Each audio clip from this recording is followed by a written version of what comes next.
Love is Blind is coming to Canada, and I am genuinely excited about it.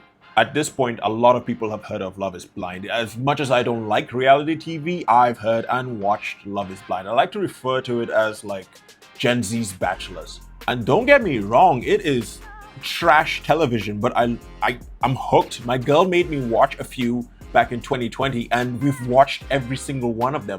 Anyway, Love is Blind has been going strong since 2020. That is 6 years ago. It's been going strong for a while. It's produced some of the most hilarious memes I've seen in the better part of a decade, man. It is like a modern day internet Gen Z pop culture icon.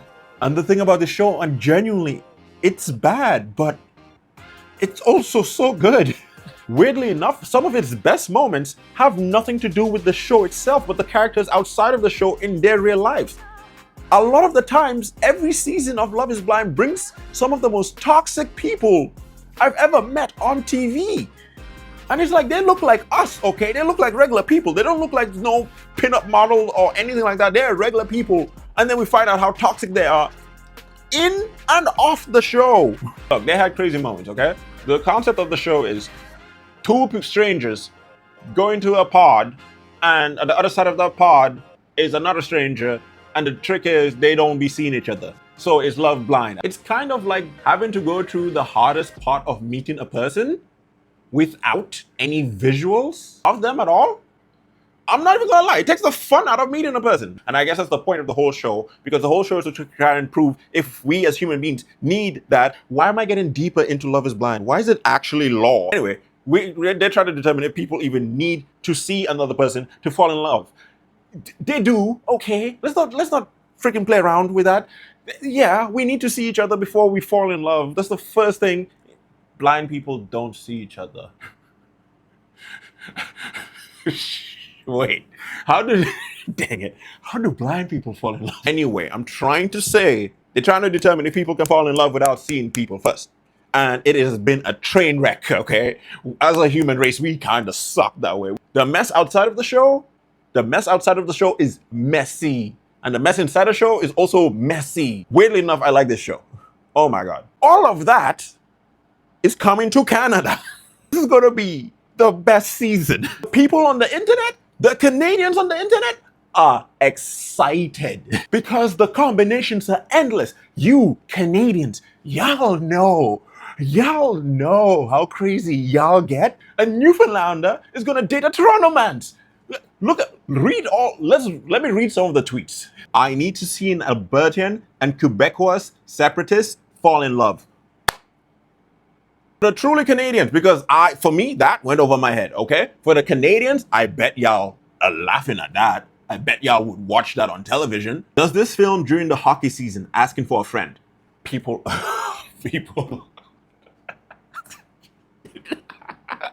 No matter what coming to Canada, if it's on hockey season, they ain't gonna watch it, bro.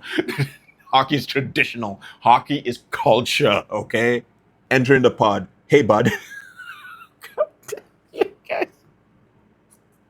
Do you see what I mean by exciting? This would be great. This would be amazing. A Toronto hoodman and a Vancouver match. Bloody baddie about to tear the fabrics of the universe apart. They're gonna put the engaged couple in the ice condos after the honeymoon at Niagara Falls. I cannot wait to watch a Newfoundland fisherman fall in love with a Quebecois yoga instructor, and no one can understand either of them. The subtitles will be working overtime, and I am so here for it. The cast will be Toronto Mandem in a black puffer, Montreal Daydem named Kai, actually from Brampton, Calgary's fake cowboy named Hunter, son of the chief marketing officer of Suncor, Vancouver Asian animator, unethically non-monogamous coke habit. What's going on in Canada? Y'all are about to witness how evil a bisexual man from Montreal can get. I am so excited for this. Absolute scenes when someone says no at the altar because they find out their fiance is a Leafs fan. For the vacation, they're gonna go to Wasaga Beach. And look, I'm not the only one hyped about this. Y'all are also hyped about this. You put ketchup on your poutine? How fucking wet do you want it? What do you mean you get a triple at Timmy's? That seems like an excessive amount of cream and sugar. My hobbies? I love to travel, Seen the Big Apple in Colborne, and I just went to the Big Nickel in Sudbury. Would you say you're more of a Canadian classics type of woman or more of a Belmont type of woman? What do you put on your Harvey's hamburger to make it a beautiful thing? How exactly do you think Pierre Poilievre's gonna save Canada? Yeah, I guess my biggest pet peeve is going to a hockey game with my lady and them not throwing their hat in the ice when someone gets a hattie. The show hasn't even started. Y'all are predicting stuff. The show ain't even started. I'm just saying. Hello? Womp womp, fam, what you saying, Crody? I'm sorry, what? Crody, you blessed? Did you just call me a crow? Jody, you making me sick to my stomachs, fam. May I suggest Gravol? Nah, Shadi, you beat anyways. 2-2's my word, fam.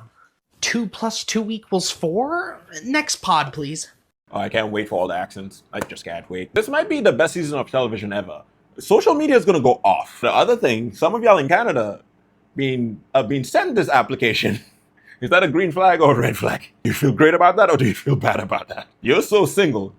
You need national television for help. I feel like the Canadian dating scene is too run through for Love is Blind Canada. Like, if they book more than 4 people from Toronto, it's just gonna be everybody's Hinge match. And they'd be like, hello. Yeah, no, that's my ex on the other side of the wall. No, how do I know? Because it sent a trauma response down my spine when I heard them breathe. Anyway, that's compose.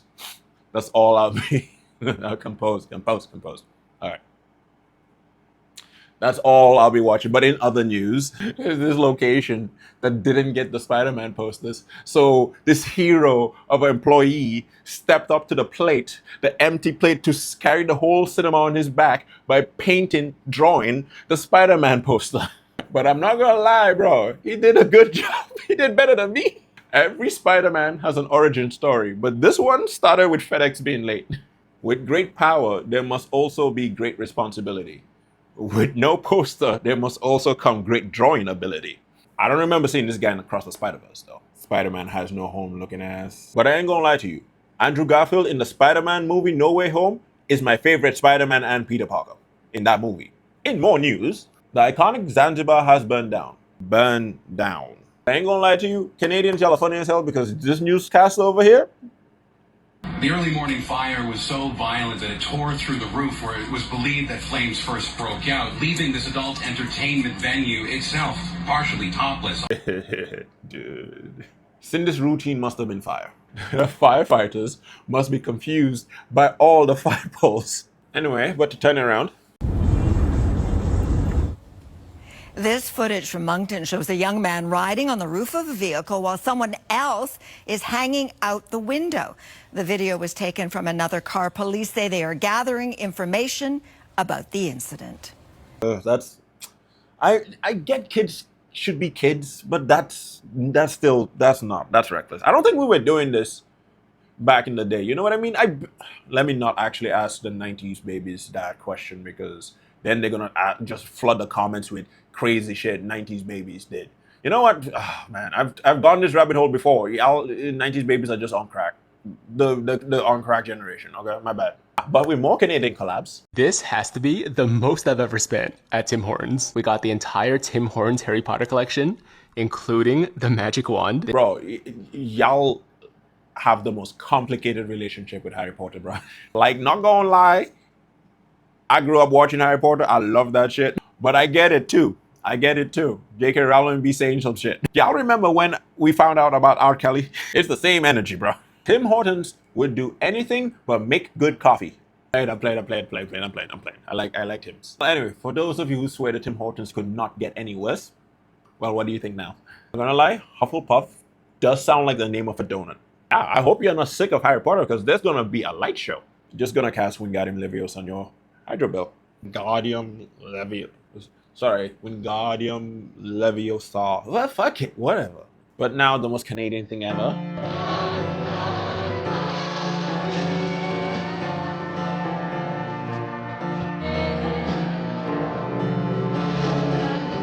Gonna lie, as a sweet tooth, that is the best thing I've seen.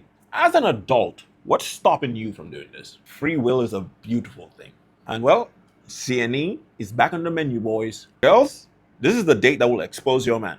You're gonna find out if he broke or not. How much money is he gonna spend to get you that teddy bear prize? That will tell you everything. If he pays for games only once, he's a brokey and he don't love you. But speaking of Toronto, even the animals are funny. Toronto things I've ever seen in my life. Y'all ever see a squirrel eat a beef patty before? Ooh, a squirrel with a beef patty. He's yamming on the beef patty. Only in Toronto.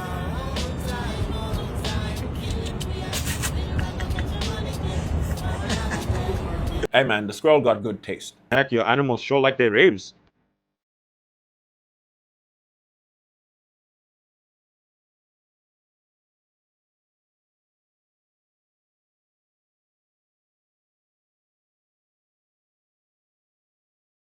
Not gonna lie, that looks like a cool experience. Like, being totally honest, I would definitely do that. And now to end with something cute. I don't know if it's Canadian, I just found it on the internet.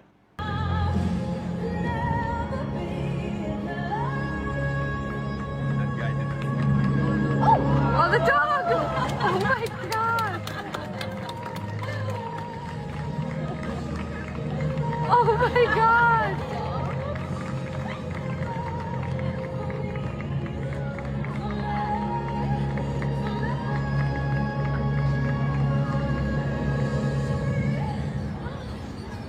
Oh! Ooh, almost forgot to do an exit there. What to say?